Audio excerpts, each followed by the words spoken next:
Welcome to Codan Radio Communications. This video is part of a series on radio fundamentals and introduces the HF or high-frequency radio technology. We are surrounded by all sorts of invisible particles and waves, some of which are charged, and these moving charges result in electric and magnetic fields. When electric and magnetic fields couple with each other at a right angle, it results in the formation of electromagnetic waves. These waves travel in a direction which is perpendicular to both the fields. They travel through space at the speed of light, and just like light, electromagnetic waves can travel through a vacuum as well. Electromagnetic waves come in varying forms of frequency and amplitude. Even heat and light are forms of electromagnetic waves. Radio waves are part of the electromagnetic spectrum.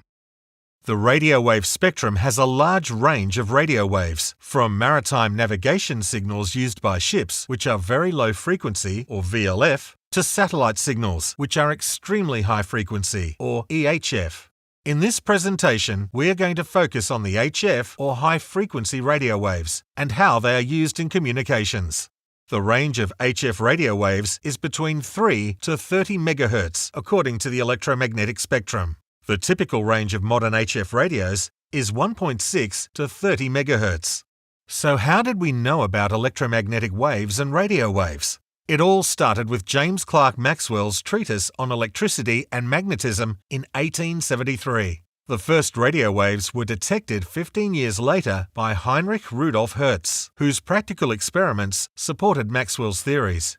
Heinrich's work inspired Guglielmo Marconi's early experiments with wireless telegraphy, using Morse code. In 1901, Marconi successfully demonstrated wireless communication from Cornwall, England, to Newfoundland, Canada, a distance of 3,000 kilometers. So the radio waves that Marconi used were the high-frequency, or the HF radio waves.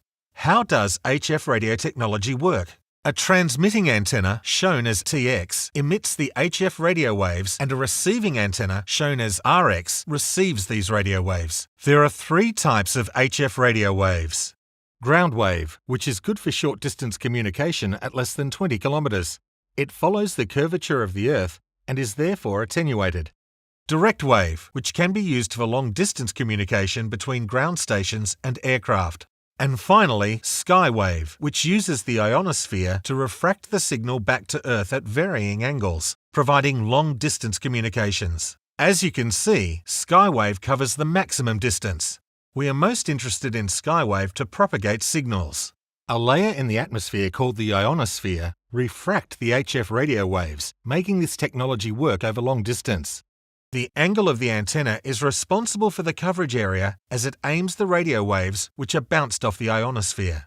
This also creates a skip zone, where the ground wave ends and the sky wave starts, where the radio waves are not present as they are not refracted into this area.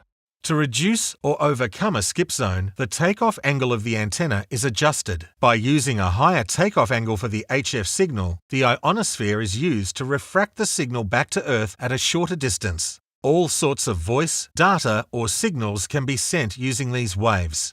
The ionosphere itself is made of several different layers that refract the HF radio waves in different ways. These range from the closest layer that exists in the day, called layer D, to the farthest layer called F2.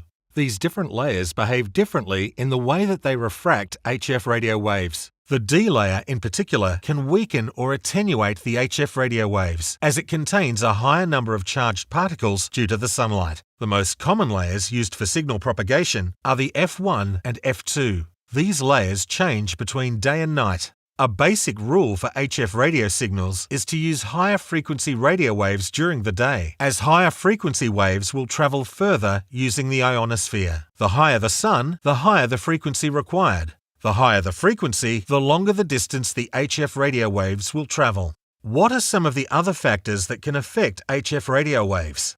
Solar flares can alter the refracting property of the ionosphere. 11-year solar cycles can either hinder or improve the HF radio waves. And finally, something man-made, such as power stations, which produce electrical noise, can affect the reception of HF signals.